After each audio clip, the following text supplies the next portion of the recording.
match exactly what has been.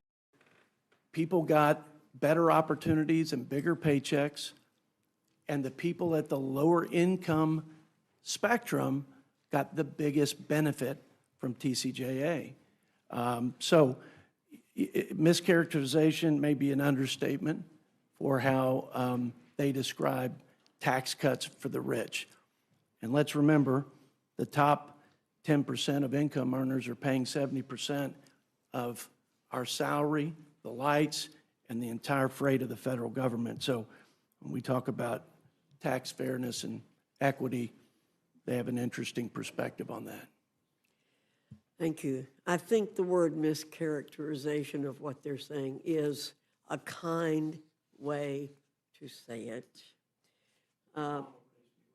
There's a three-letter word that characterizes it better, but we'll leave that alone. When President Biden stated the Trump tax cuts went to the top 1% and not ordinary people, didn't factcheck.org have to debunk him? And didn't the liberal tax policy center even have to correct President Biden? And didn't even the New York Times state that, quote, studies consistently find that the 2017 law cut taxes for most Americans? That's and correct. Doesn't this constant refrain we're hearing from Democrats now match exactly what has been categorically debunked? Yes, ma'am. Yes, ma'am. And nobody knows that better than the average family of four who saw about a $5,000 increase in their take-home pay because of their tax relief, which was almost the opposite effect of the inflation tax they paid over the last 3 or 4 years. Thank you very much, Mr. McGovern. I think what you're talking about is not what we're talking about here today. We're talking about the Republican reconciliation package that is going to be jammed through this committee and rushed to the floor. And if I'm understanding the numbers correctly, the latest version of their tax scam, the top 0.1% stand to gain $255,000 on average in 2027 alone. That's $700 a day, every day. The people who make over $1 million a year will also get their pockets lined. On average, these millionaires will have an additional $81,500 per year, but pennies for everybody else. For those earning less than $50,000 per year, the average benefit is $265. That's less than $1 per day, and that's laughable when you begin to look at the gaps that are going to be created by these cuts in other programs. But Mr. Boyle, I have a letter here that you received along with the Democratic leader, Hakeem Jeffries, from the director of the Congressional Budget Office. And I'm looking at this chart here about who benefits from this bill. It doesn't seem to match what Chairwoman Fox and Mr. Arrington are just talking about right now. You want to comment on this? What that chart shows, and by the way, that's not my chart. Yeah, I know. That's not your chart. CBO's. That is the official scorekeeper's chart, the nonpartisan Congressional Budget Office. And if you can show that chart again, what it shows is the poor get poorer while the rich get richer. And so let me quote again from the CBO, specifically their numbers. For people in the bottom 10%, they will experience a 4% loss of household wealth. Meanwhile, for people in the top 10%, they will see their household resources increase by 2%.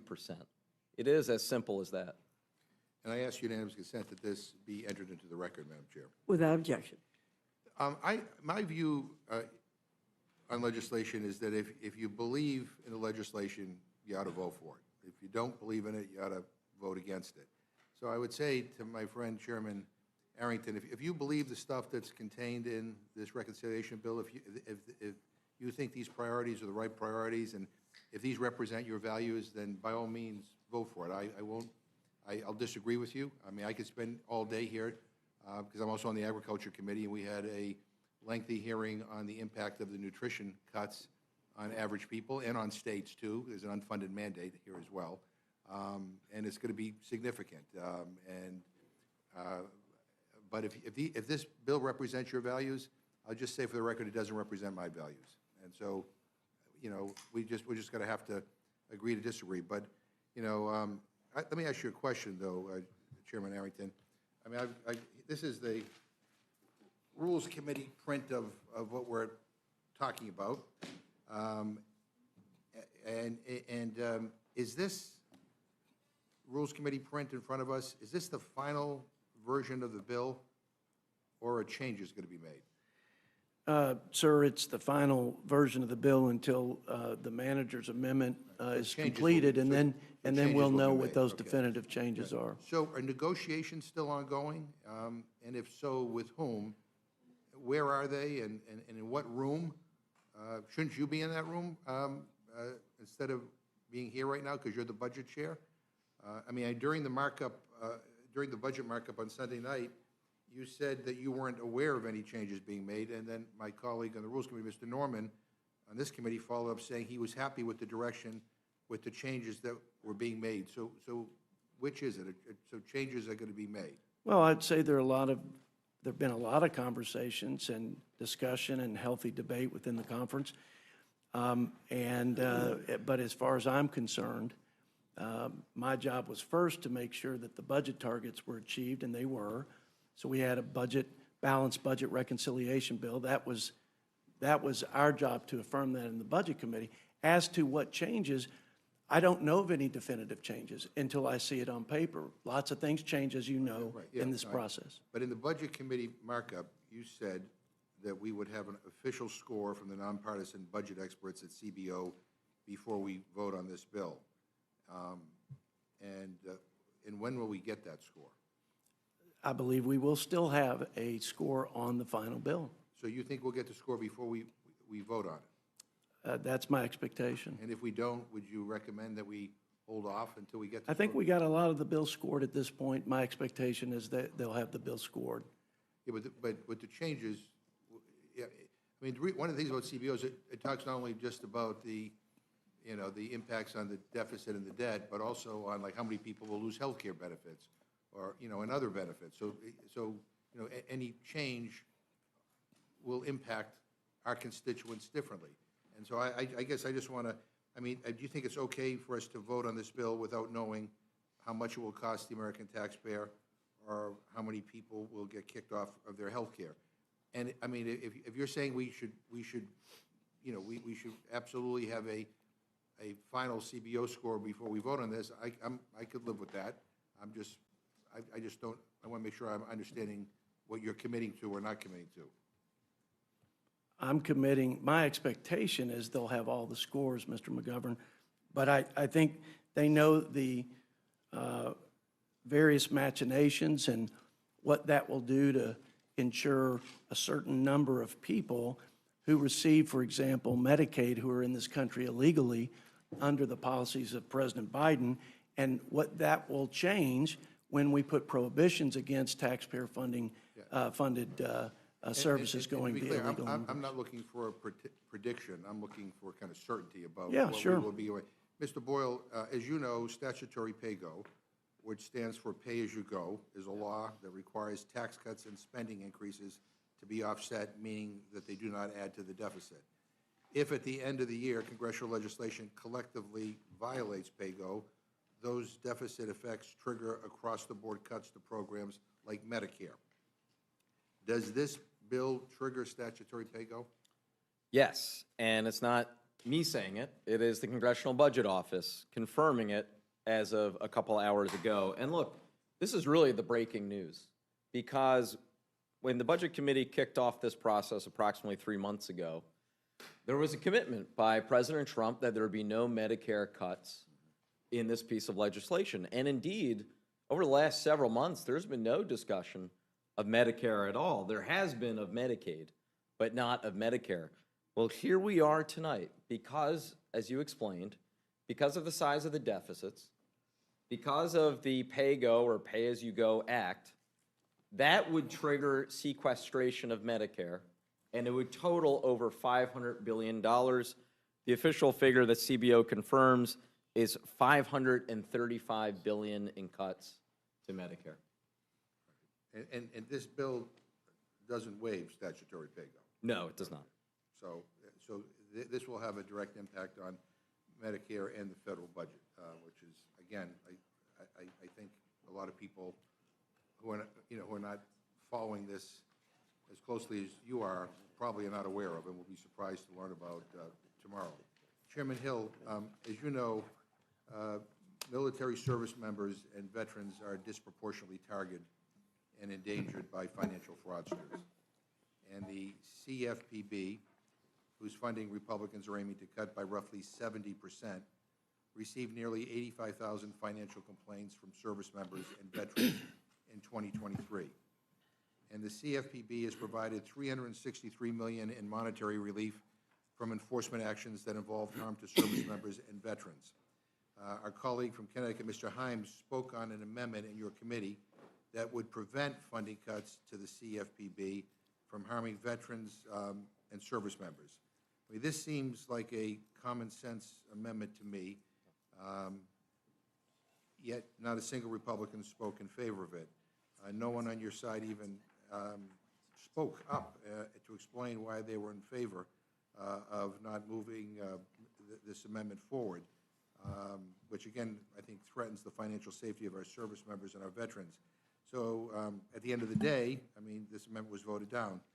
So I just want to give you an opportunity to explain why cutting an agency that protects the financial well-being of our service members and our veterans is a priority in this bill. I don't quite understand it. Well, thank you, Mr. McGovern. The plan that Republicans advanced in this reconciliation plan was to save mandatory spending, and it's our judgment, going back and looking at the history of the CFPB since its inception in the Dodd-Frank Act, that it could continue its core function and meet its statutory obligations at a 5% cap of the Federal Reserve's budget, which would be about $249 million this year, and that it could meet all of its statutory obligations in meeting what Dodd-Frank directed them to do, which is for large financial institutions and non-banking companies comply with consumer compliance, and we believe they can do that. Yeah, I'm hearing great concern about the impacts of these cuts, and what I worry about in a number of areas with regard to this bill is that cuts are being made not necessarily on the merits, but just because cuts have to be made. Ranking Member Waters, the CFPB has returned $21 billion to consumers over the last 14 years.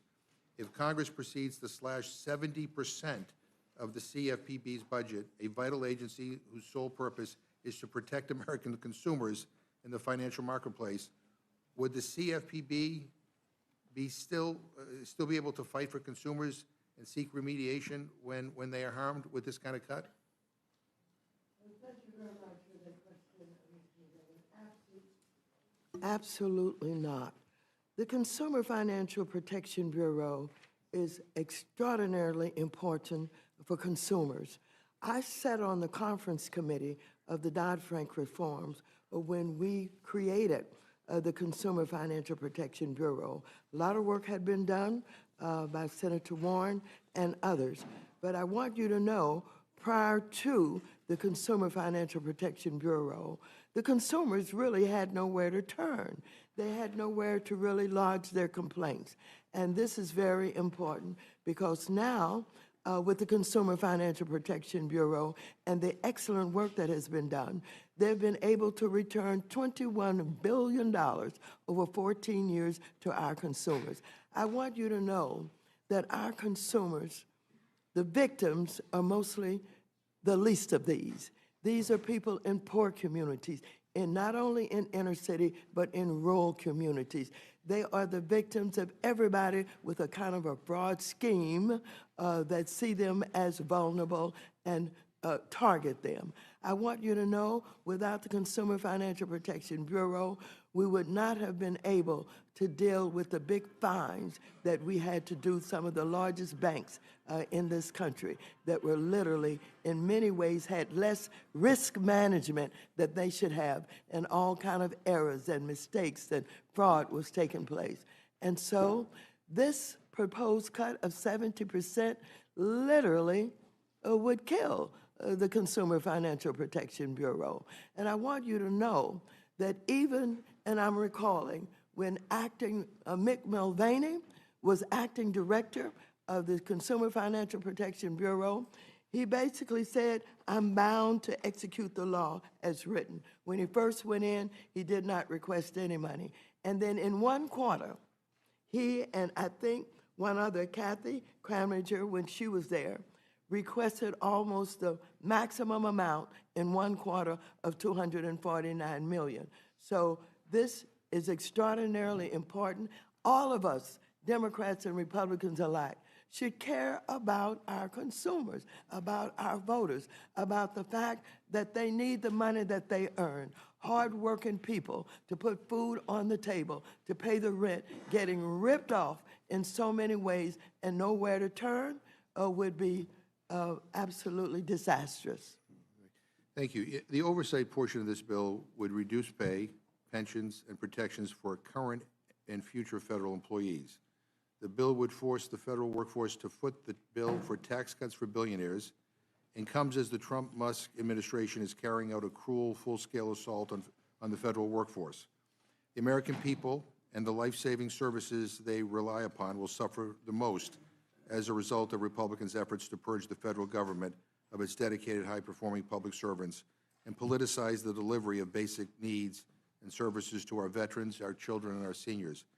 Republicans also want to extort future civil servants into giving up their protections which serve the interest of the American people who want good government workers, not completely subject to the whims of whoever occupies the White House. Representative Lynch, what would the approximate financial impact of these provisions be on the average federal worker? You got to press your mic. Yeah. If you add everything up, so the FERS annuity supplement would cost the average employee $54,000 in retirement income when they average it out over the 3 years that the average employee uses that for. Then changing the high 3 to the high 5 costs them another $16,560 over 20 years. And then finally, the converting new employees at will, unless they accept, and plus the added money that they have to pay for their pension if they want to come under the Merit Service Protection Board, it brings everything to over $106,000 over a 20-year career. Yeah, and Mr. Ranking Member, I just want to add your previous question about service members. Yeah. This bill eliminates the Office of Service Member Affairs, which is the CFPB department that really watched after.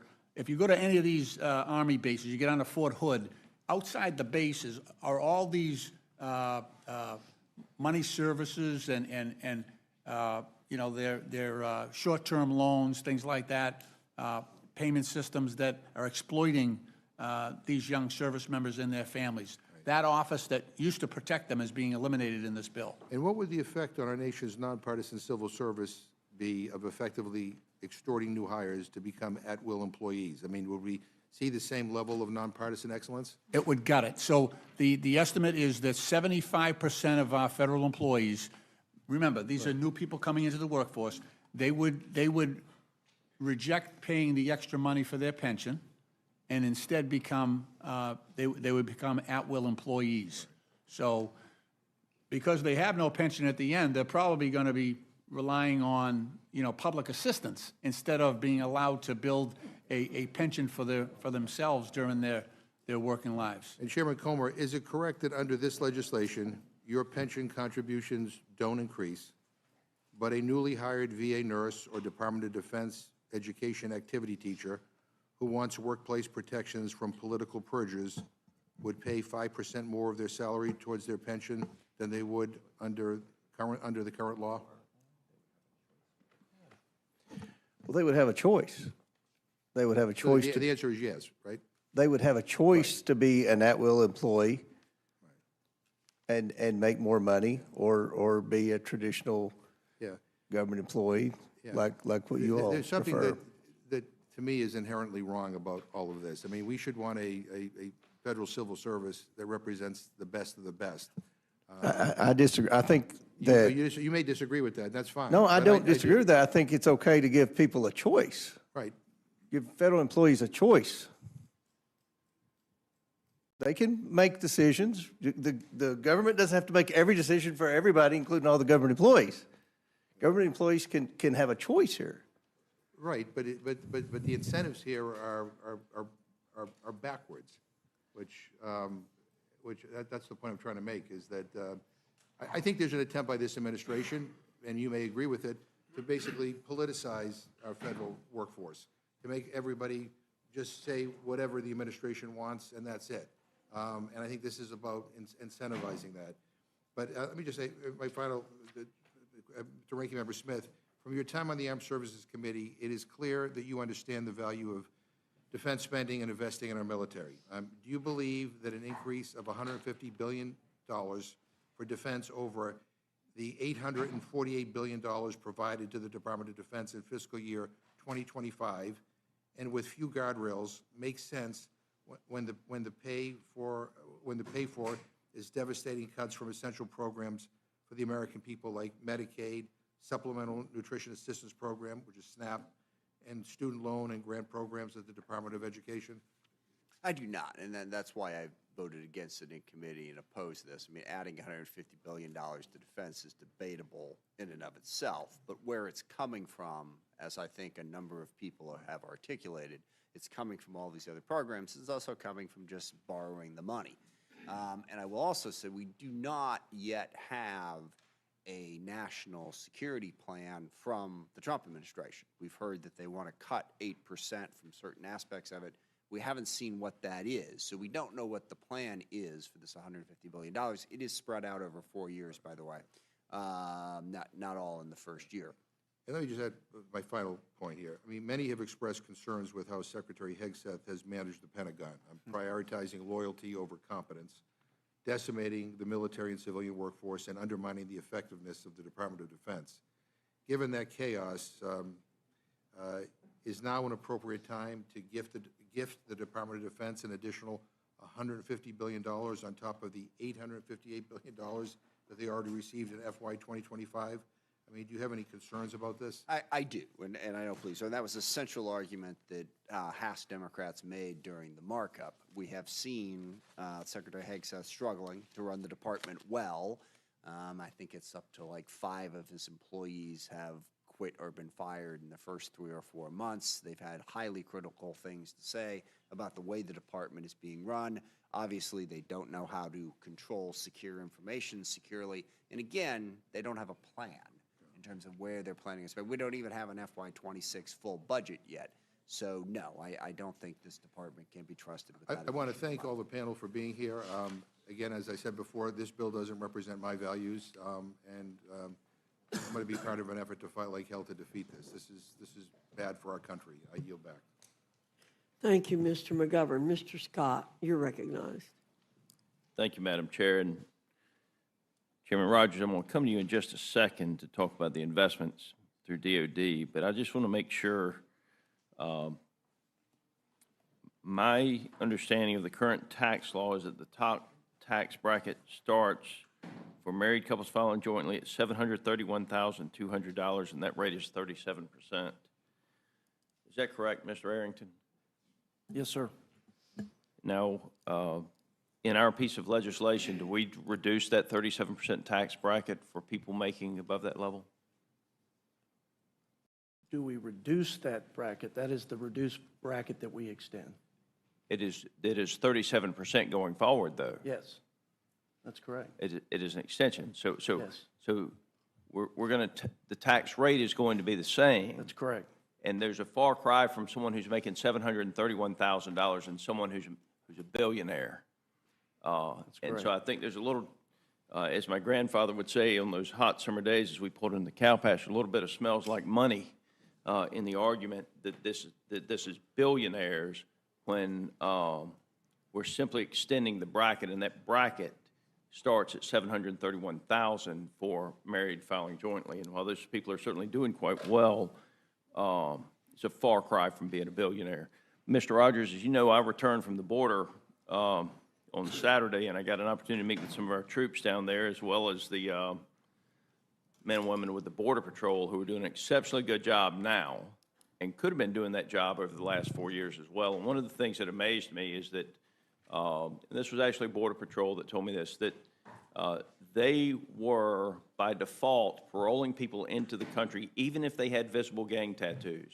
If they ran the scans on them or ran the system on them and they did not have an Interpol hit, they were told to parole them into this country, even if they had visible gang tattoos. So we've got $5 billion for border security. That's a huge investment for the people of this country that I think will go a long way and pay tremendous dividends for us. We've got $7 billion for air superiority, $11 billion for Pacific deterrence, $12 billion for readiness, $13 billion for nuclear deterrence. Now, can you speak to these issues and what they mean to every American citizen and our ability to protect them from our adversaries, both at home now, more so than ever, and abroad? Yes, sir. On the first issue with the border, I would make the point that every administration going back to President Clinton has had to send National Guardsmen to the border to supplement Border Patrol efforts. That has been a higher demand right now because of the policies of the last administration that basically opened our border for 4 years. The problem that generated for us, though, is we already are spending at the lowest level on defense that we have as a percentage of GDP since before World War II for over 80 years. So that money had to come out of Hyde. This reconciliation is going to help backfill some of the money that we've had to spend to send our guardsmen down to help secure that border. And, you know, you talked about just one leg of the triad. You know, we have a real problem with our nuclear triad, which is the most important deterrent we have to aggression in our arsenal.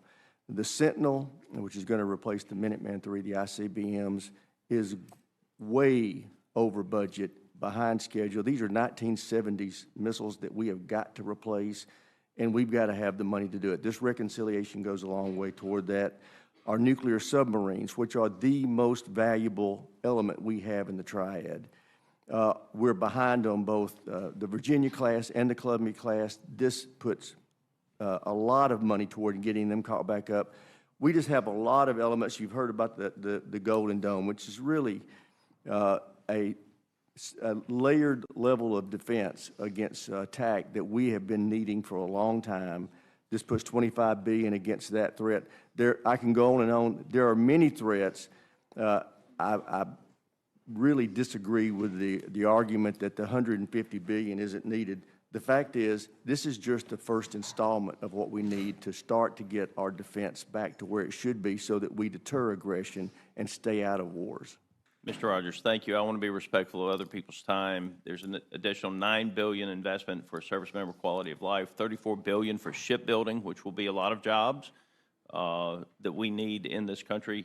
The $25 billion for Golden Dome. You know, our nation's defense systems, a lot of those systems are old. They were built to defend us from systems that are significantly slower and significantly larger than the weapons that we face today. And if we do not invest in that defense system, then I'm afraid we're putting ourselves at risk for hypersonics and other weapons that are extremely fast, extremely small. And I appreciate you, Mr. Rogers. I want to say this, Chairman Smith. It's always good to have two members who, for the most part, are able to work together. I appreciate your professionalism on the Armed Services Committee, and this is one we just respectfully disagree on. With that, Madam Chair, I yield back. Thank you, Mr. Scott. Ms. Scanlon, you're recognized. Thank you, Madam Chair, and thank you to our chairs and ranking members for joining us at this extraordinary hour. I also want to welcome our dedicated C-SPAN viewers and rules aficionados. You know who you are. For our special edition of DC After Dark. We're meeting in the dead of night so that House Republicans can try to jam through their disastrous reconciliation bill with zero transparency or scrutiny. This meeting began at 1 a.m. because our Republican colleagues know that a bill this bad can't be exposed to the light of day. 1 a.m. is when you work on bills that you want to hide from the public. Why would they want to hide this bill? This bill is going to enact the biggest cuts to Medicaid, the primary health insurance for nearly a quarter of Americans, in our nation's history. This bill is going to enact the biggest cuts to SNAP, which prevents Americans from going hungry, in our nation's history. And this bill is going to enact the biggest tax cuts for billionaires in our nation's history. Not only that, but the Congressional Budget Office has just released analysis showing that this bill is going to result in a wealth transfer, not from the rich to the poor, but from the poor to the rich.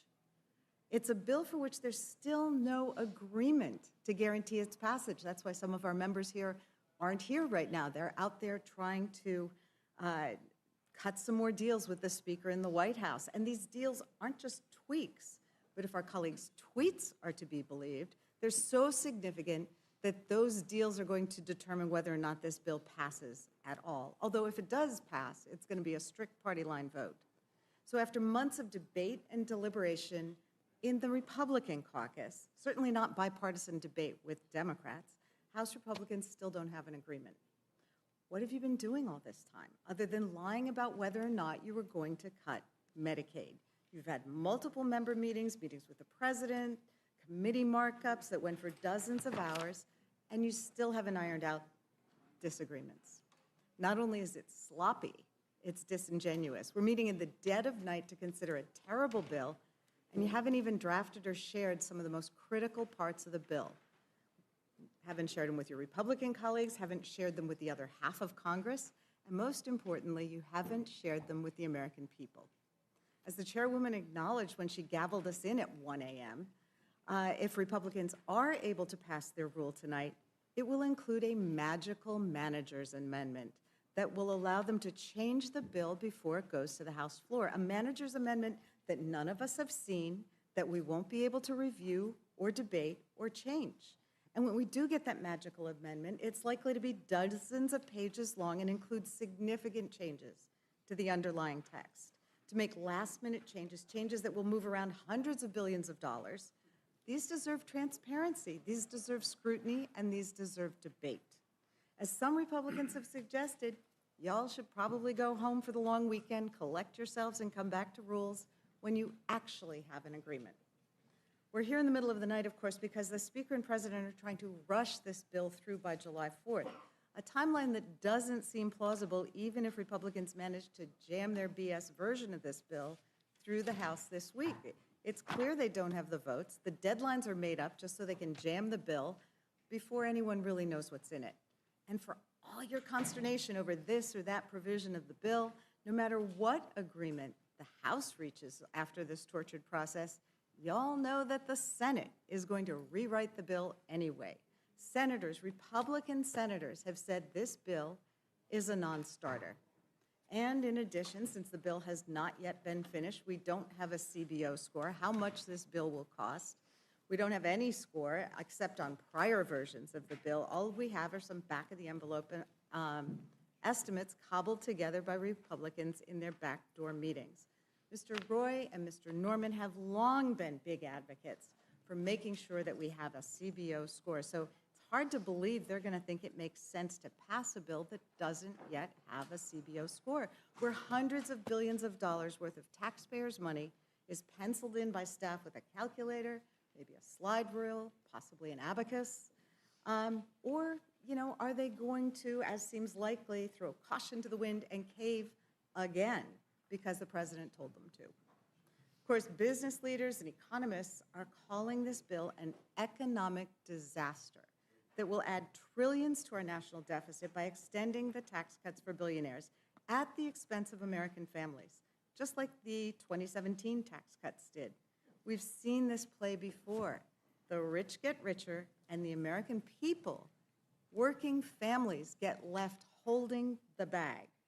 It was confirmed by the Congressional Budget Office just a few hours ago with a damning report that shows that this bill is going to increase the deficit likely by $3.8 trillion.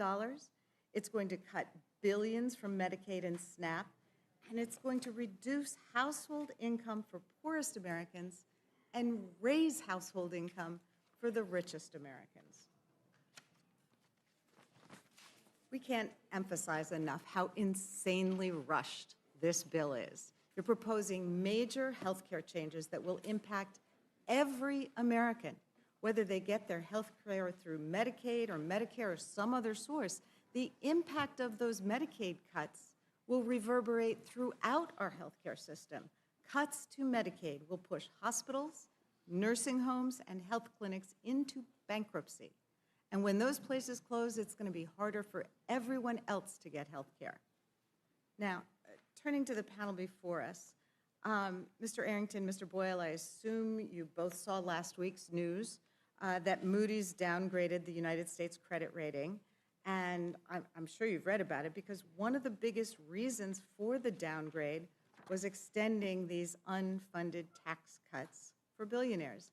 Moody's explanation is as follows, and I quote, if the 2017 TCJA is extended, which is our base case, it will add around $4 trillion to the federal fiscal primary, excluding interest payments, deficit over the next decade. And as a result, we expect federal deficits to widen, reaching nearly 9% of GDP by 2035, up from 6.4% in 2024, driven mainly by increased interest payments on debt, rising entitlement spending, and relatively low revenue generation. We anticipate the federal debt burden will rise to about 134% of GDP by 2035, compared to 98% in 2024.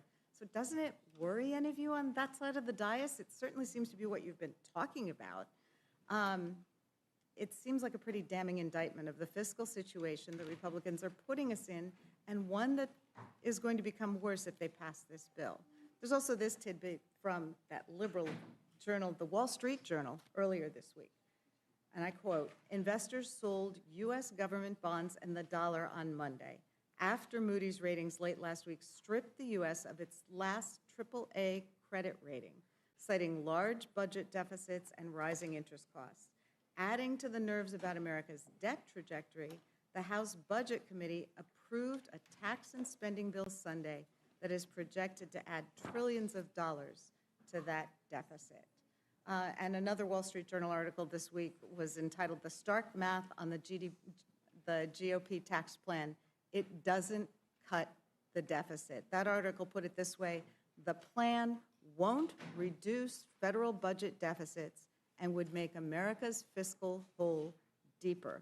While Republicans who vowed to reduce ratings say higher economic growth will fill the gap, budget analysts across the political spectrum have panned the Republican plan, warning that it worsens the U.S. fiscal picture.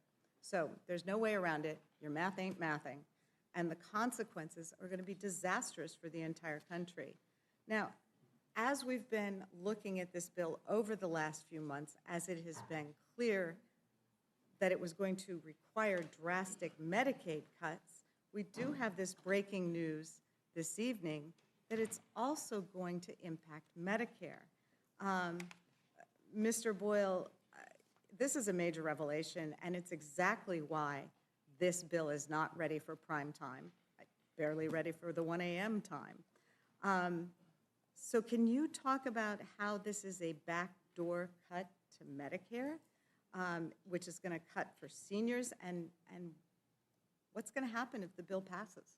Yes, as CBO showed, because of the deficits that are baked into the Republican bill for billionaires, that would, because of something called the Pay-As-You-Go Act, or PAYGO, that would trigger sequestration of Medicare. And it would, again, according to the Congressional Budget Office, be to the tune of over $500 billion to Medicare, one of the biggest cuts to the program. Indeed, I would say the largest outright cut to the program in American history. There are some who might want to argue and rebut that by saying, well, we'll just go ahead and waive pay-go.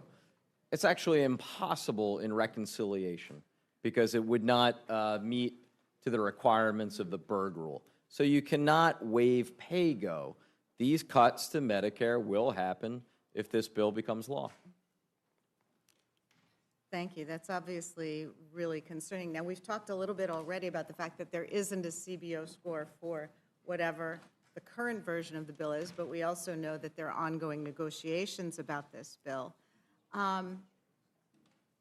One of the things we've heard is that there may be an agreement on this SALT deduction, which has been so concerning to some of the Republican members.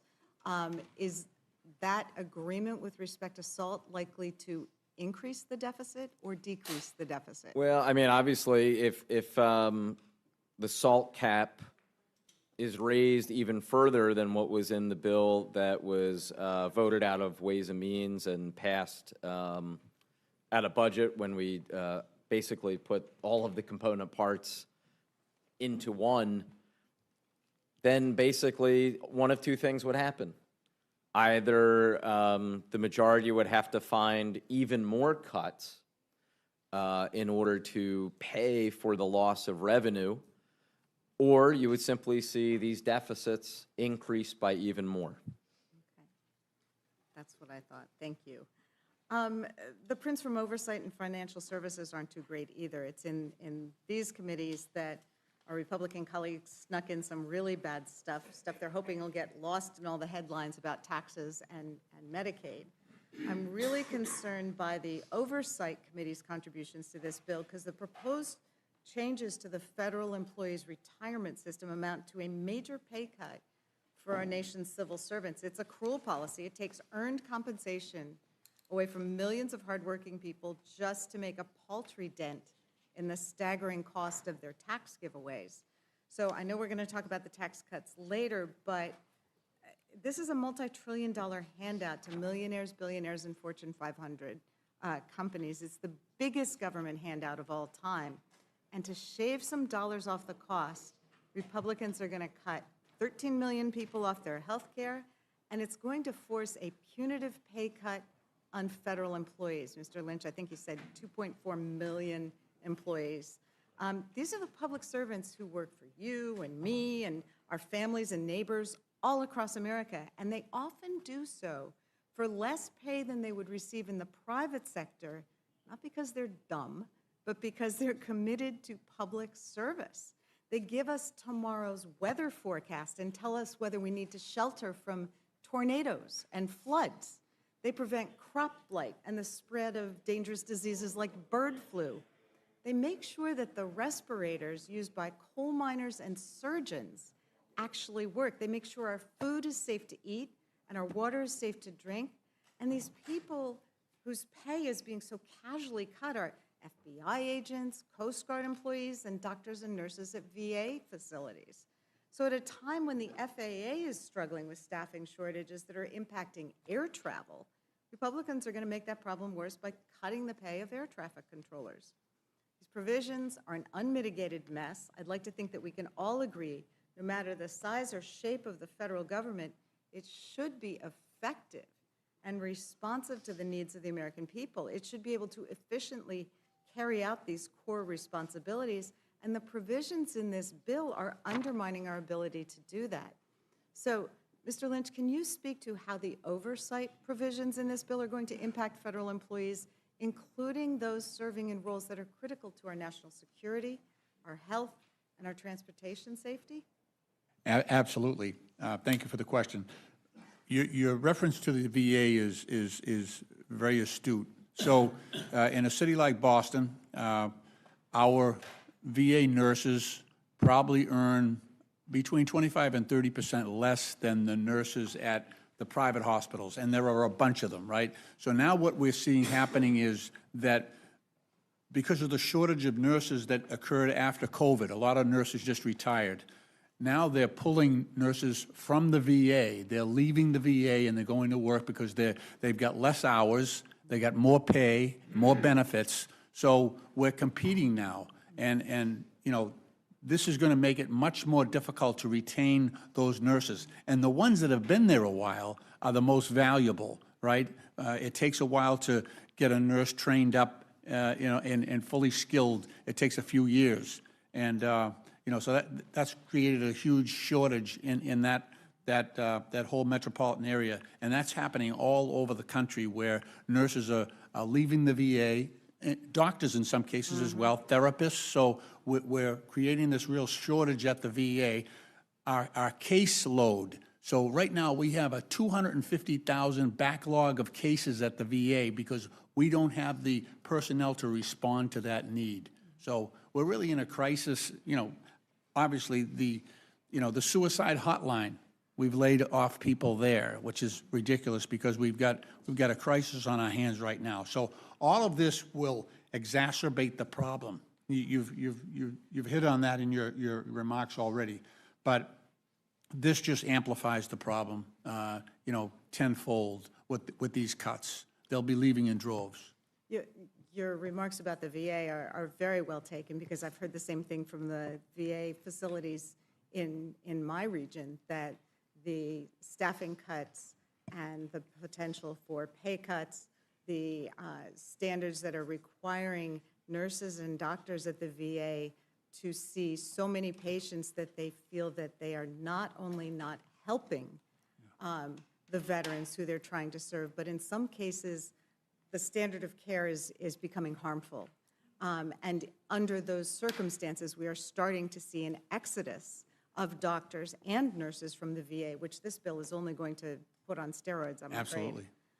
Absolutely. The financial services print, of course, is no better. What Republicans are trying to do here is deeply alarming. It guts the Consumer Financial Protection Bureau. I mean, if you want to talk about a bureau that's had a fabulous return on investment, as you mentioned, billions of dollars returned to American consumers. This bill defunds the only federal agency dedicated to making sure consumers aren't getting scammed by credit card companies, payday lenders, mortgage servicers, and shady fintech operators. It's returned over $19 billion, $21 billion, I think you said, to consumers since its founding, and that's money that was stolen or unfairly taken through illegal fees, abusive practices, or deceptive marketing, and the Bureau was able to get it back for American consumers. And now Republicans want to defend it, not because not because it's ineffective, but because it actually works, and we know why. Because the Trump administration has already started dismantling the agency from within. In the last 2 months alone, the Consumer Finance Protection Bureau has quietly dropped 9 lawsuits it had brought against companies like Capital One and Rocket Homes.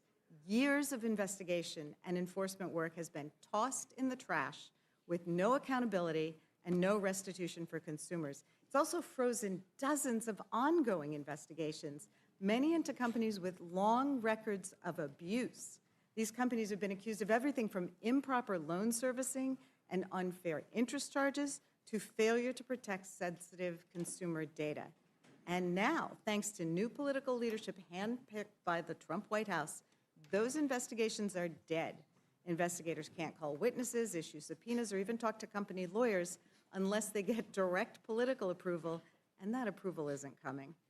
Meanwhile, these very same companies, it's such an amazing coincidence, have given generously to Mr. Trump's campaign and especially his inauguration fund.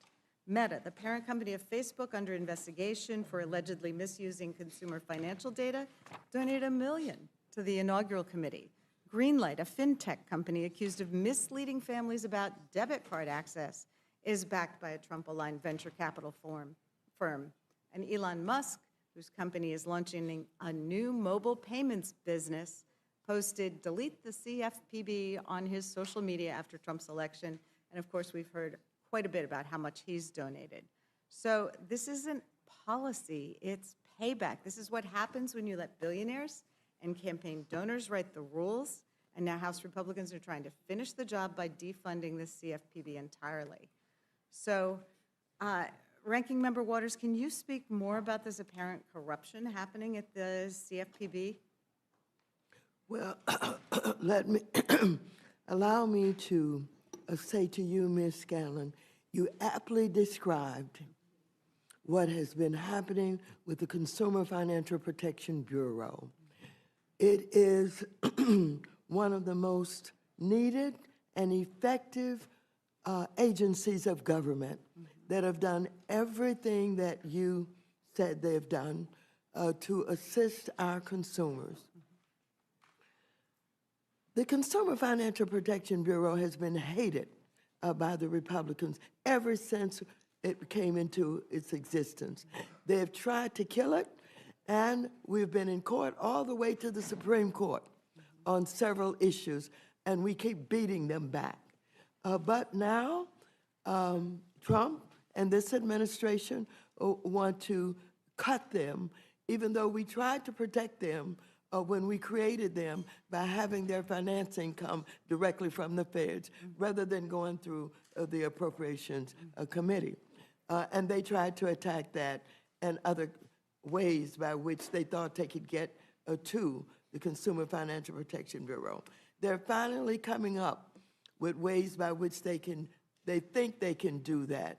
But the way that we have been in the courts with the Consumer Financial Protection Bureau, they still would be alive after a huge cut. But they would sit there and not be able to do anything. They wouldn't be able to do the investigation. They would not be able to protect those very consumers that the law created them to take care of. And so there are many in this country who fight very hard and are very disgusted with what is happening in an attempt to basically undermine them and get rid of them. This is a terrible thing that this administration is doing. You would think that both Democrats and Republicans would care enough about the consumers that they would protect this one agency that has demonstrated that they can do the work and the investigations to help get rid of fraud and ripoffs, as you have identified. And so this is what we should be fighting. I'm going to continue to fight. Like I said, I was there at the Consumer Financial Protection Bureau, and we're all worried so very much about what is going to happen if, in fact, the administration has its way. And again, you have correctly identified it and talked about it in ways that everybody should understand.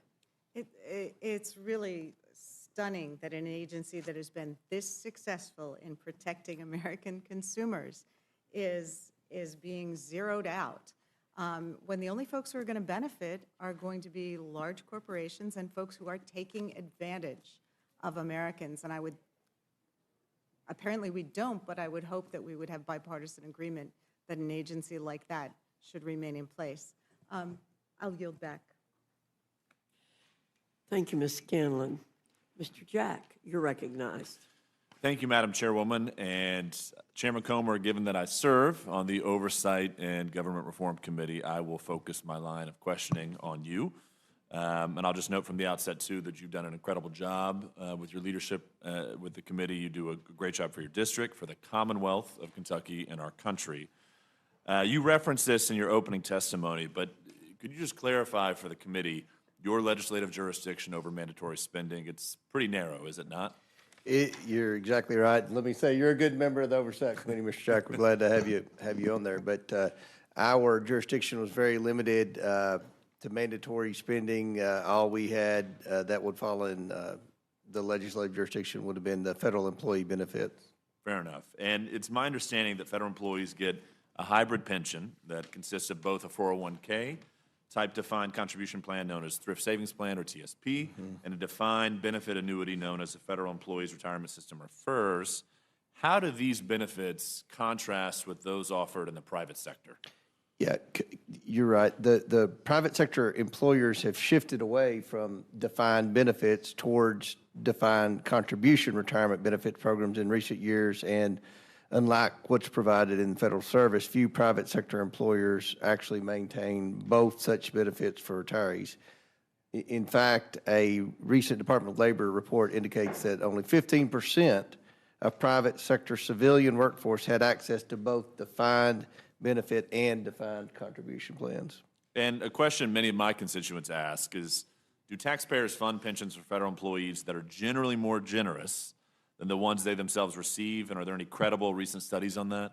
Yes, according to a 2024 CBO report that I requested, CBO found that in 2022, federal employee benefits cost about $31 per hour worked and $22 per hour worked for private sector employees. Thus, benefits for federal workers cost 43% more per hour worked on average than benefits for private sector employer or private sector workers. Fair enough. One thing that you've mentioned in your testimony, and I've heard you speak over and over about, more than 2 million federal retired employees currently receive federal pension benefits costing more than $100 billion annually, with taxpayers shouldering most of the expense. I just want to repeat that for the committee. 2 million federal retired employees that currently receive over $100 billion in benefits from taxpayers combined together. And just to be abundantly clear to those who spread disinformation, the changes your committee print makes to the federal retirement system do not affect the benefits of those retired employees. Is that a fair statement? That is 100% correct. That is opposite of what some of the Democrats in Congress have been saying.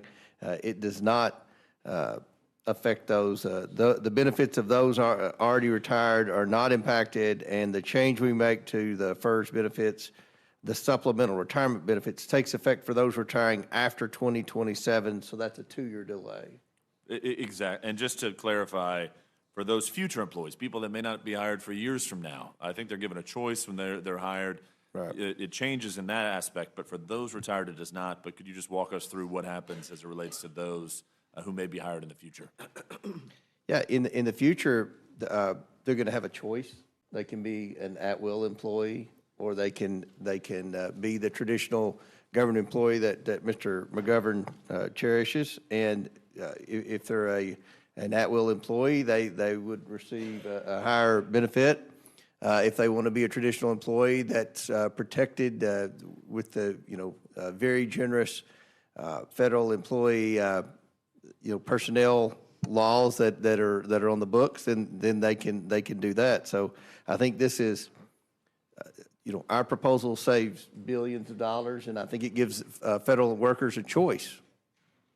Well, one thing I want to focus on as well is, my district, I'm just south of the Atlanta airport. I represent an enormous amount of air traffic controllers and heard a lot from the air traffic controllers throughout this entire process, and would just love for you to walk the committee through how air traffic controllers are treated as it relates to some of these changes. I know we worked at great lengths to ensure that we're recruiting the best, enabling the best system for air traffic controllers to thrive so we can keep our skies safe. Yeah, and Mr. Jack, you've done a great job advocating for them on the Oversight Committee, and I want to be correct a statement that was stated by a Democrat on the Rules Committee earlier. The air traffic controllers are exempted from any changes in this bill. That's in print, so that needs to be clarified. They're completely exempted from any changes. And law enforcement officers, federal firefighters. That's right, Border Patrol. Wonderful. And as it relates to Border Patrol, just a helpful point as I round out my time. You also achieve savings by removing ineligible dependents from the federal employee health insurance program. I applaud this provision. Taxpayers should not bear the cost of fraud and error committed by federal employees, and did not, just correct me if wrong, did this provision get bipartisan support when it was taken up by the committee last Congress? It did, and that's something that we should all be applauding here. This is an audit to ensure that there aren't people on the benefits plan that are ineligible. And that's kind of what Brett Guthrie done with Medicaid. We're not cutting Medicaid. We're not cutting these benefit. With that provision, we're trying to ensure that people who are on the system are truly eligible and to remove those that are ineligible. GAO report estimated that if we do this audit, it'll save $1.5 billion taxpayer money. So I think that's a pretty good deal for the American taxpayer. Well, I appreciate your leadership. I very much am grateful for yourself and all that worked on the committee to help support air traffic controllers. It's very important in my district. And with that, Madam Chair, I respectfully yield back. Madam Chair? Thank you, Mr. Chair. Madam Chair, I just want to point out, you called this meeting, and I'm looking at who's here. There's 4 of us and only 3 of you. And your members can't be bothered to even sit here and listen to the witnesses. And I just say that because if that continues, we're going to move to adjourn. So I hope that your members will, since you called this meeting, will actually be here present and listening to the being in the other room is not being here. So I just point that out and say that we will feel obligated to move to adjourn again if that continues. Thank you. Mr. McGovern, our members are in and out, just like your members are in and out. You were gone for about 30 minutes, and so we always allow people to move in and out. There are more of us meetings. here right now, and we're in the minority. Well, Just pointing it out. our members. This has been are a here. tactic in the Agriculture Committee. I don't know about the other committees where Republicans just get up and leave, and so I think people ought to be present here. At least you got to have more of you here than us here. Thank you. There are more of us here than you, so there's no reason to delay this meeting any longer than it is. Mr. Neguse, what I'm saying is there's no need to delay this meeting any longer than we have to. Thank you. Recognized. Thank you. Thank you, Madam Chair. Good morning to all the chairs and ranking members. Thank you all for being here. Thank you for your testimony. Got a lot of questions, but I guess first I want to, maybe if the chairwoman would indulge me, give her an opportunity to say a word, and that is my assumption, and I think the assumption for most Americans is that the reason Republicans have decided to notice this hearing and proceed in the dead of night is because this bill is indefensible. It sounds like maybe you have a different reason, and so I guess I'm trying to understand, why was this meeting scheduled for 1 a.m.? Why are we meeting at 3 a.m.? What was the rationale? Or is there a rationale that am I mistaken? I think my opening statement stands for itself, Mr. Neguse. Okay, well, I appreciate that, Madam Chair. I would just say, I mean, your opening statement essentially, as best as I could tell, were ruminations about, what happened in 2007, 20 years ago. I wasn't here. Most of us weren't here. I don't know that that is a cogent rationale to 2022, two and a half years ago. And so the basis for scheduling this hearing in the dead of night is that you've decided that this is just the way things should work, and that this is, I mean, I'll just proceed. I'll just say this, Madam Chair. It does not take more than a cursory review online to find quotes from just about every member on the other side of the dais, including you, Madam Chair, back in 2009, again, it's a long time ago, regarding a stimulus bill that you described as rush legislation that was thrown together, quote, who threw together the final stimulus bill in the dead of night. Another bill that you, quote, said, the bill that was finalized in the dark of night. So I think it's an unfair and unreasonable mischaracterization of our position and with respect to the disagreement we have about this process unfolding in the dead of night. And it makes no sense to me why House Republicans didn't notice this hearing for 6 a.m. or 7 a.m. It would not have been a difficult thing to say, yeah, instead of meeting at 1 a.m., we're just going to meet in the morning. And the American people are going to be able to watch and hear this fulsome debate and be able to reach their own conclusions. That doesn't seem like an unreasonable position to take.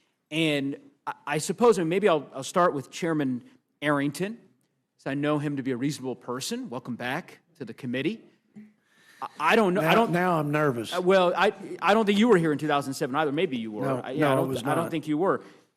Is this, I mean, you can't possibly agree that it is a prudent thing to do to have this hearing at 3 a.m.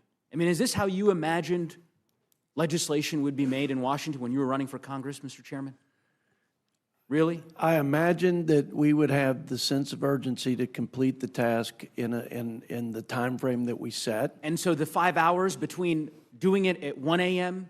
and doing it at 6 a.m., that's the urgency you're describing? What deadline is there on Thursday, or tomorrow, I guess tonight, getting this bill done? What is the... Well, as you know, there are time frames associated with each phase of the process when Sure. you are conducting regular order. I'm very proud that this has been bottom-up, committee and member-driven, and it's been a regular order process. Mr. Arrington, And the goal was to have it done by Memorial all right, Weekend. I was hoping I could... I'm not saying I you like would give getting- me an intellectually honest answer, the kind of answer I think that your constituents and my constituents in Colorado and your constituents in Texas would expect, which is to say, obviously, this isn't reasonable.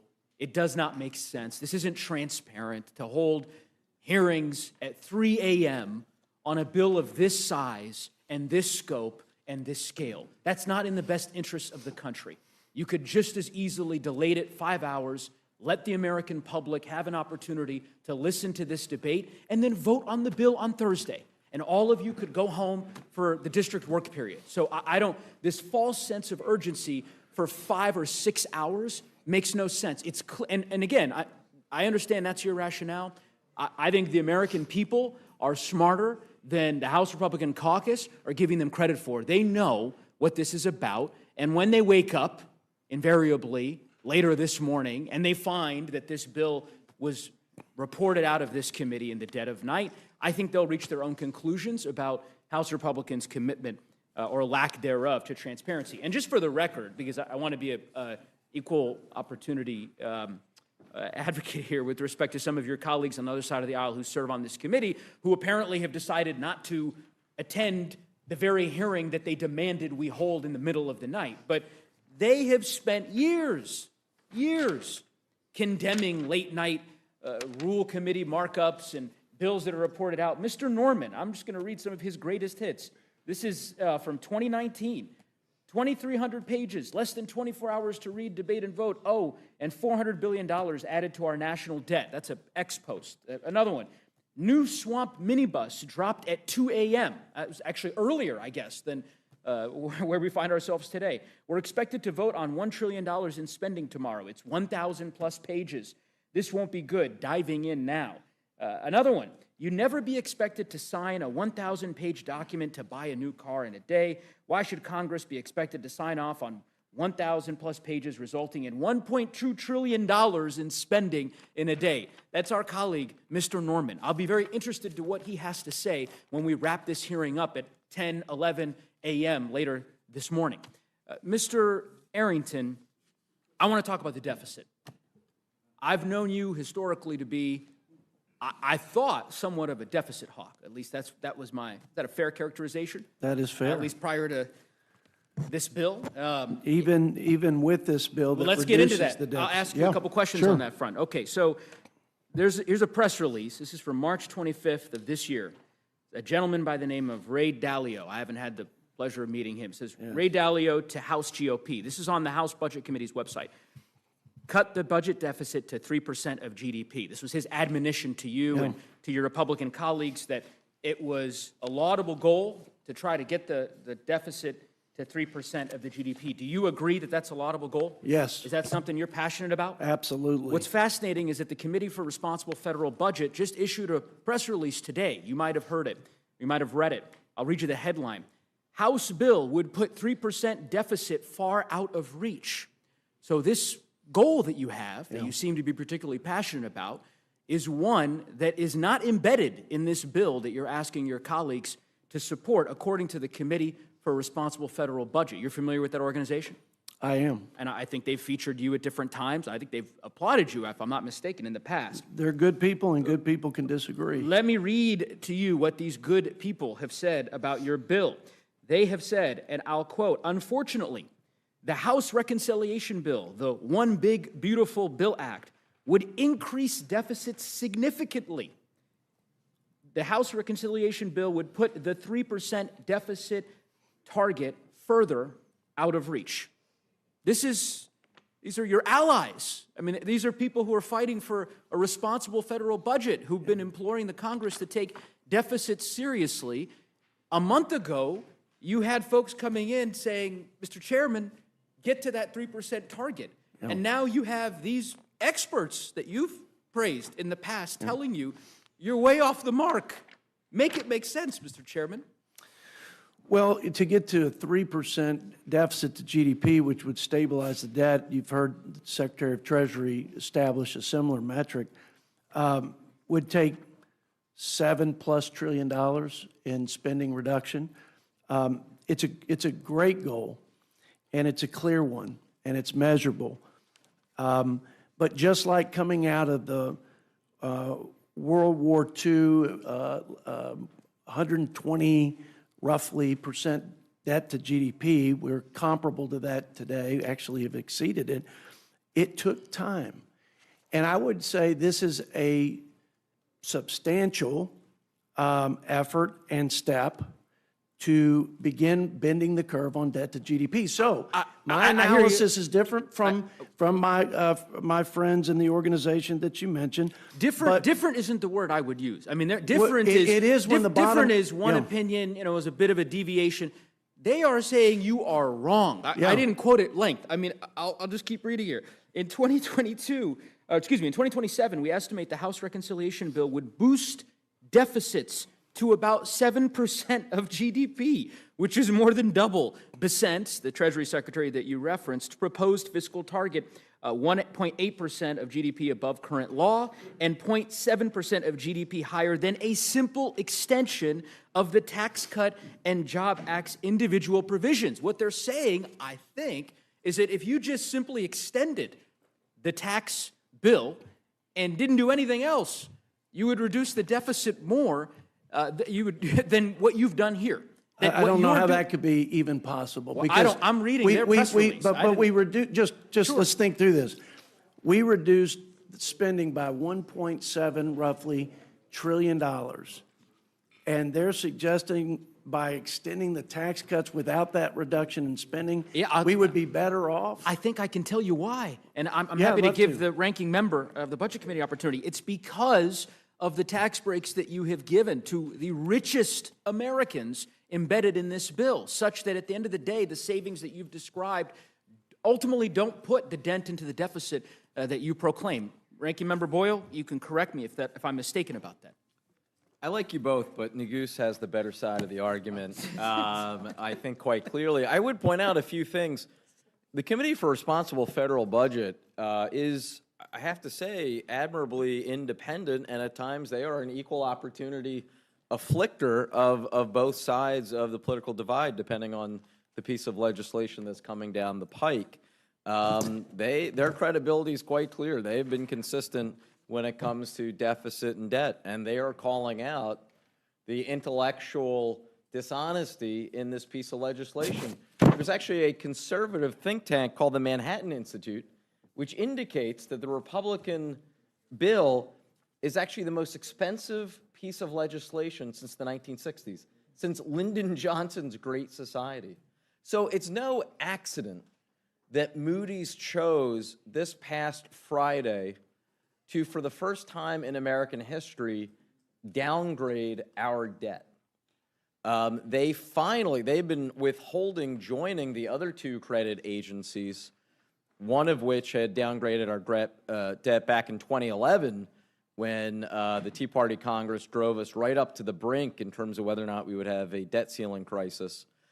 And then there was another credit downgrade by a different credit agency a couple of years ago, which was also related to another potential crisis in terms of the debt ceiling.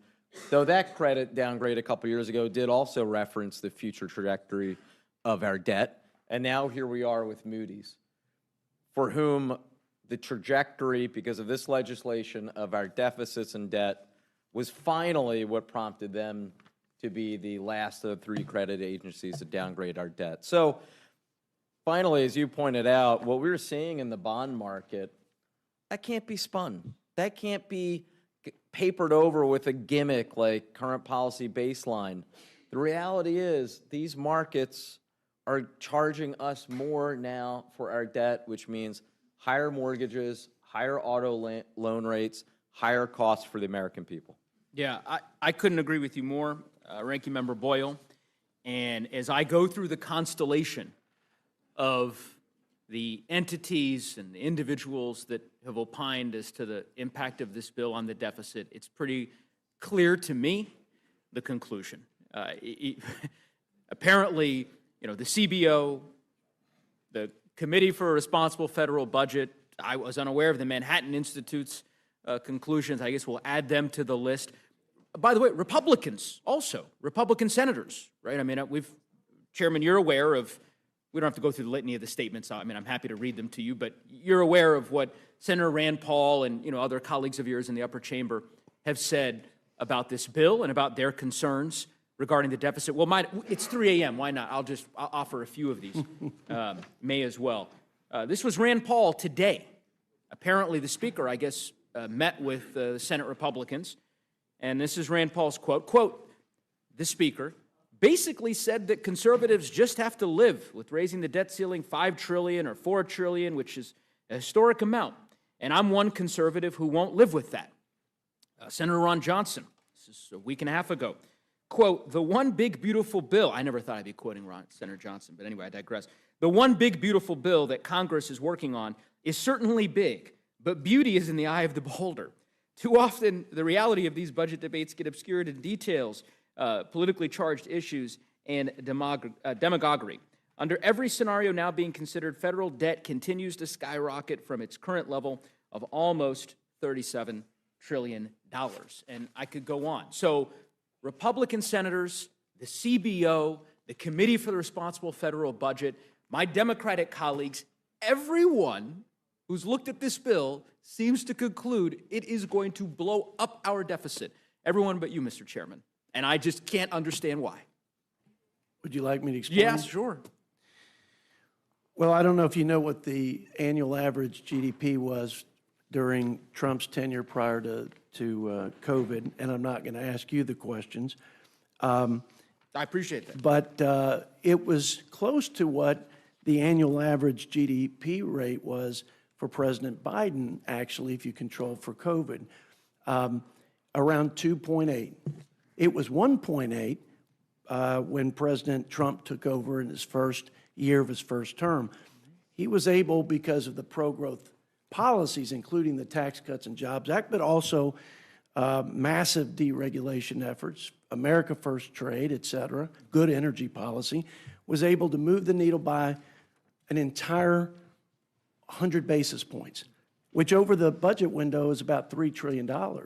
So just to be conservative, we locked in an assumption that was lower than both, 2.6. So ironically, CBO projects the annual average growth rate at this point, which I think is actually pretty aggressive, given that they assume the tax cuts would expire, is 1.8%. So to have a conservative assumption of 2.6 plus the $1.7 trillion in spending reduction actually not only balances, but in 10 years it reduces the deficit, and more importantly, it brings the debt to GDP down, which I think is the best measure of the fiscal health of our country, by 10 percentage points. When has that ever happened? I've given you some room to respond on that. Thank you for the time. Of course. Can I tell you what the Committee for Responsible Federal Budget Well, said I wish you wouldn't. I'd be happy to, because they actually looked at this exact issue. Yeah, sure. I think it's important.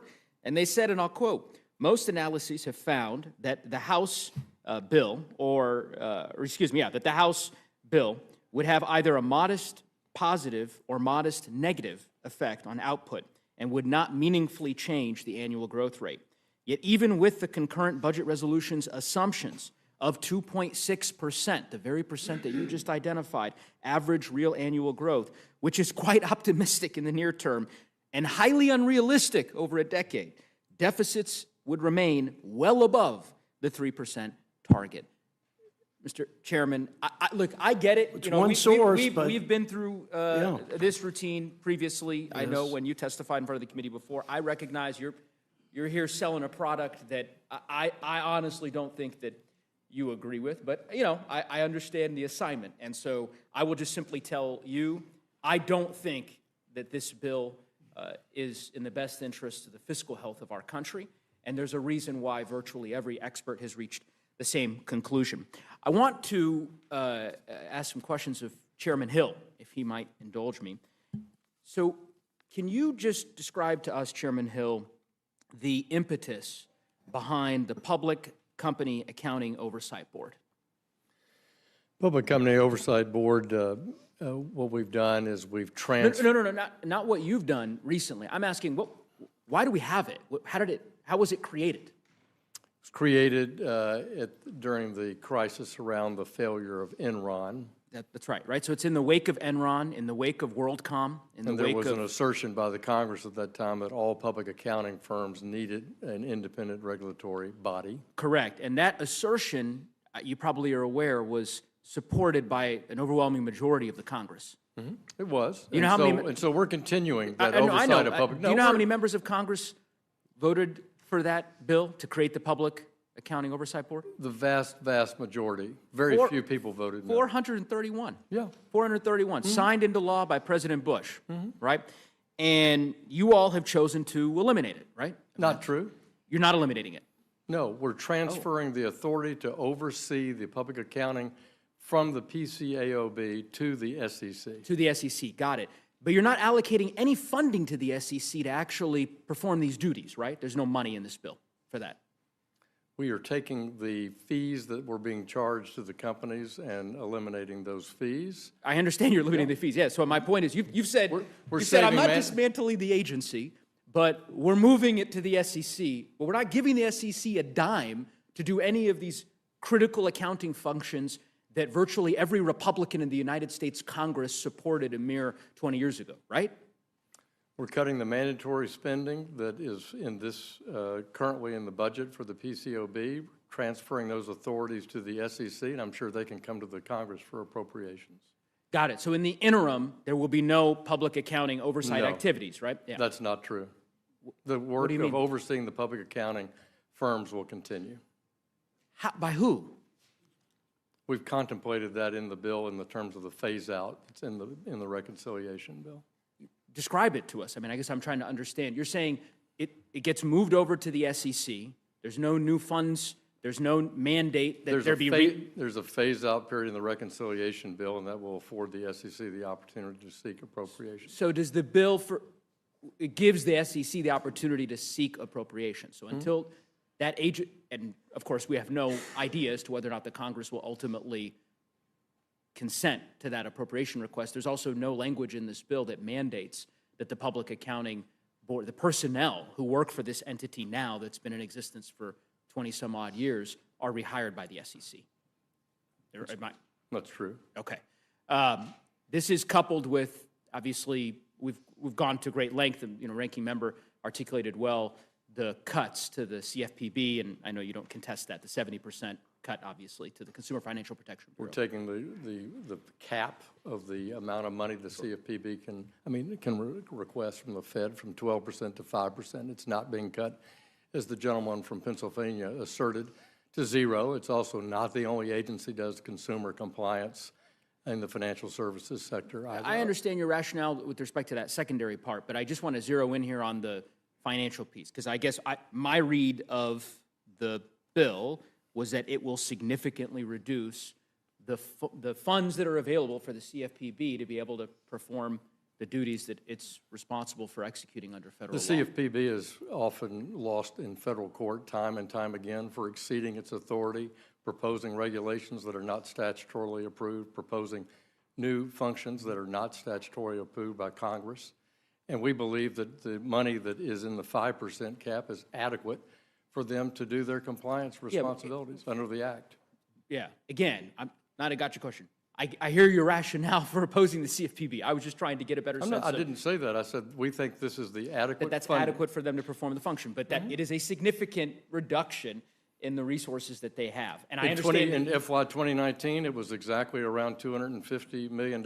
This year in FY 25, they're proposing $800 million in spending.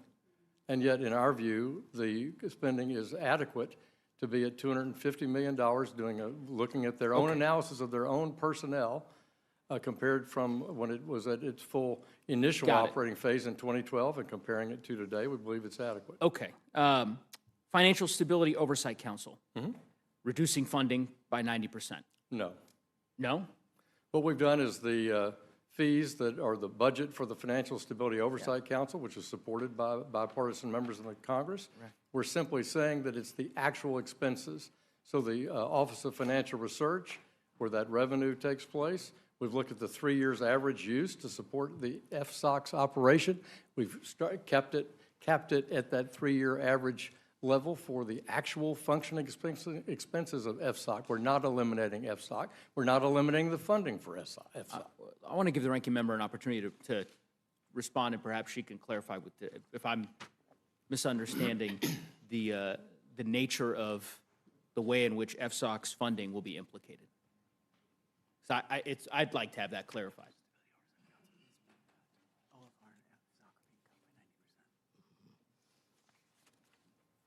First of all, I want to go back to The microphone.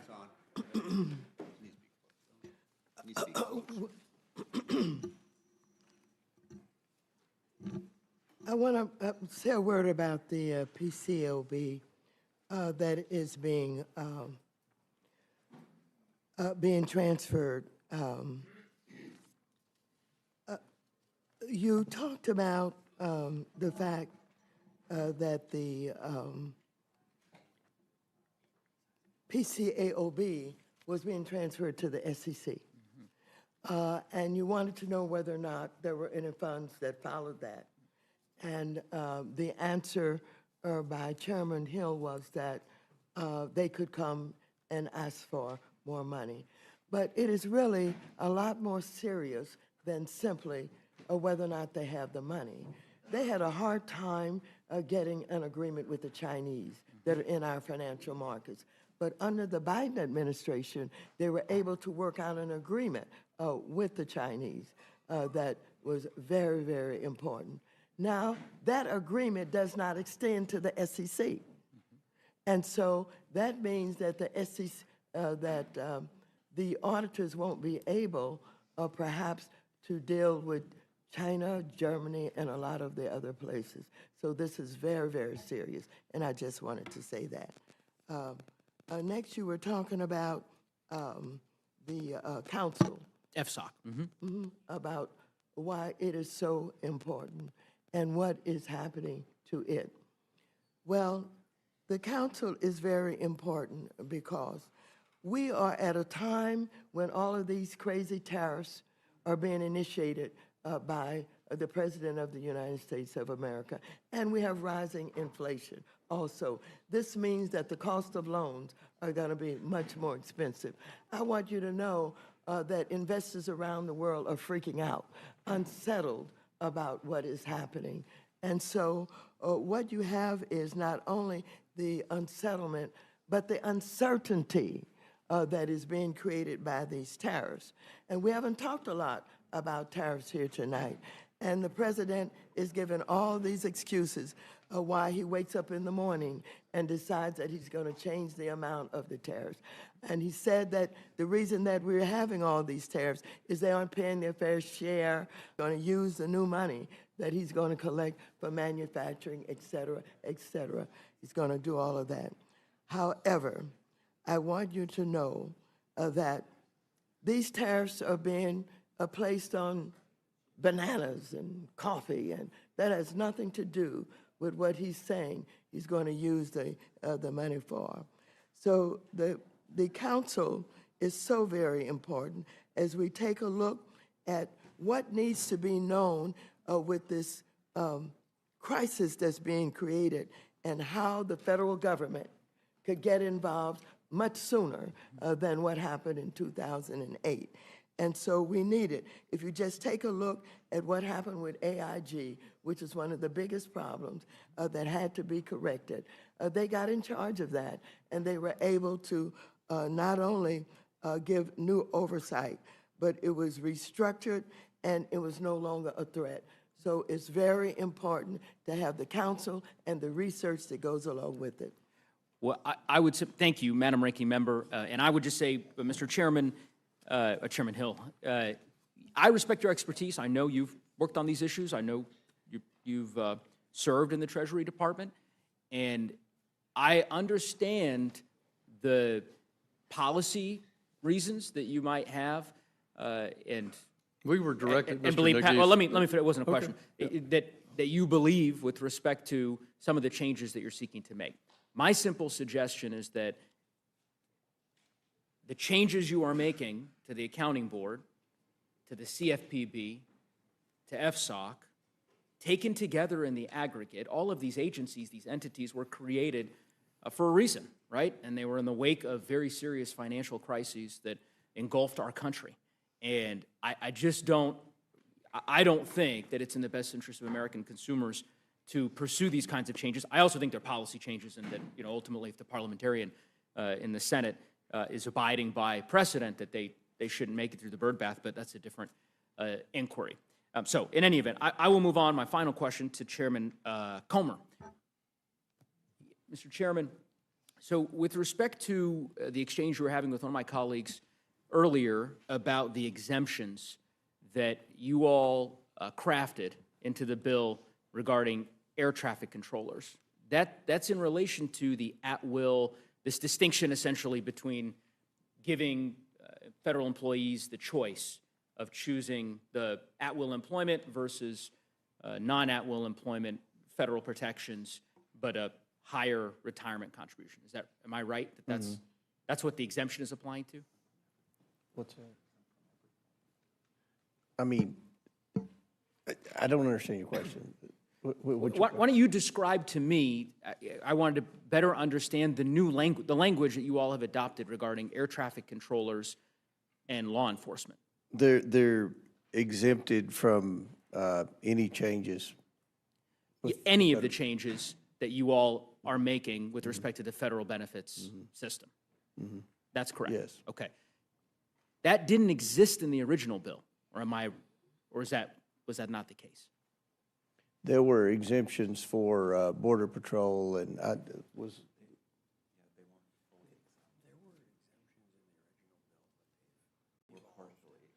yeah, they were, I guess you could say, partially exempt. Yeah, and that's the genesis of my question was, okay. I'm really drilling down on, and your staff director, I think can probably attest to this issue around the provision that I would say compels, you would say offers federal employees this choice to choose at-will employment and a higher contribution for their retirement benefits, right, or to stay within the federal protected system and have to pay a higher contribution on their end. That original provision did not have the exemptions that you all have added now for law enforcement, for Border Patrol, for air traffic controllers. That wasn't in the bill that you all marked up a few days ago that the Republican majority on the bill approved. Or am I wrong about that? That's correct. Okay. What I am interested in is, was there a discussion, and are you willing to have a discussion, particularly as you consider a manager's amendment, to draw out a similar exemption for veterans? So veterans who have rights under the in the current system, if you're a veteran and you work at any of our federal agencies, right, but you don't fall into this particular job classification exemption, you have rights before the Merit Systems Protection Board that you can adjudicate, right, as a veteran. And my point is to simply say, why wouldn't you draw out this exemption to include veterans, irrespective of whether or not they fall into this classification or not? Look, the bill can be amended through the process. I mean, this is, we passed out, we were given instructions to save $51 billion. We met that. And look, during discussions, there's going to be minor changes made here and there. With respect to at-will, I want to make it clear there are certain states that have at-will civil service employees. Some of those states are Georgia, Texas, Florida, and Utah. So I don't think there's anything groundbreaking or unique here. No, I'm not. But what I'm suggesting is you crafted this exemption over the course of the last 72 hours. You added a very large exemption to this bill. That's an exemption I support, by the way, with respect to what you've drawn out here. Clearly, you have the capacity to just add veterans. You could do that now. There's negotiations apparently happening somewhere in this building, and Ranking Member McGovern and Chairman Arrington's colloquy, I think, established that. So I don't really understand why you wouldn't just make the case to the leadership, respectfully, Mr. Chairman, to say, okay, if this exemption was worth pursuing, let's add veterans as well, so that we're not forcing veterans into this Hobson's choice that we've decided we did not want to force upon firefighters, air traffic controllers, and other law enforcement officials. I think that's a reasonable request to make on behalf of our nation's veterans. And as you know, a large portion of the federal workforce are veterans. So I think that this would be the least we could do. And I would implore you, I don't know if you have further thoughts on that, but I mean, you're the chairman, and I assume we've already exemption, passed our bill out of the committee, so it's not. But this amendment happened after you marked up the bill. That's my point. You passed the bill. It included no exemptions for police officers, for firefighters, for border patrol. It was a limited exemption, as your staff director noted. You've added that in the last couple of days because there were stakeholders who made clear their outrage, which, by the way, was expressed by Democrats, I understand, during the markup, and Ranking Member Lynch can comment on that if he'd like, but I think Democratic members of the committee made the case that this ought to be, obviously, we believe it should be eliminated Democrats want to entirely, spend, into oblivion. I mean, if it were just Democrats, there wouldn't be any cuts. Well, We just keep spending money. I would not call. I mean, somebody has to step up. We're on an unsustainable path. Mr. Neguse, Mr. Chairman, Mr. respectfully, I would not call. I'm Mr. almost done, Neguse, here. I would respectfully you ask a question. he Mr. answered. Comer was attempting to answer your answered. question. Okay. You know, Mr. Neguse, there is no prize here for talking the longest. Well, And Madam Chair, so, I had intended to finish, but I've got about 7 more questions. I guess I'll proceed with Mr. Comer. Mr. Comer, go ahead and finish your question, or your answer. Sorry. Look, I've stated the obvious. We are trying to do the best we can to be fiscally responsible. It's no fun when you have to make cuts. You all don't know what that's like. You've never cut anything in your life. You just continue to spend. We're on an unsustainable path. We have limited jurisdiction on the Oversight Committee. We're very passionate about eliminating waste, fraud, abuse, and mismanagement in the federal government. With respect to this bill, we had a limited portion of jurisdiction, and I think that we've been very transparent with the process. We passed out of committee a bill that saved the taxpayers $51 billion. There have been changes made, as there always is, once the bill passes committee before it's voted on the floor. So I don't know what else there is to say. So I would say to you, now that you've apparently concluded your answer, that my question was really simple.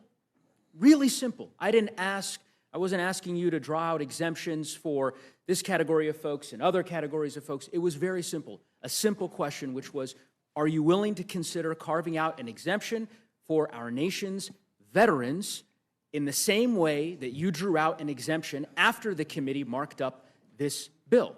I don't think that's spending into oblivion to say that our nation's veterans should be exempted in the same way that our law enforcement and border patrol agents and air traffic controllers. I don't think that's an unreasonable request. Ranking Member Lynch, do you think that's an unreasonable request? No, as a matter of fact, one of the amendments I have is to exempt them from the change in the calculation going from the high 3 to high 5.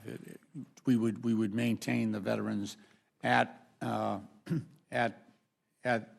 high 3, and just to be clear, they could do that right now. They could, and the cost, and they've done it, as you pointed out, they've done it for a narrow subset of employees, and that,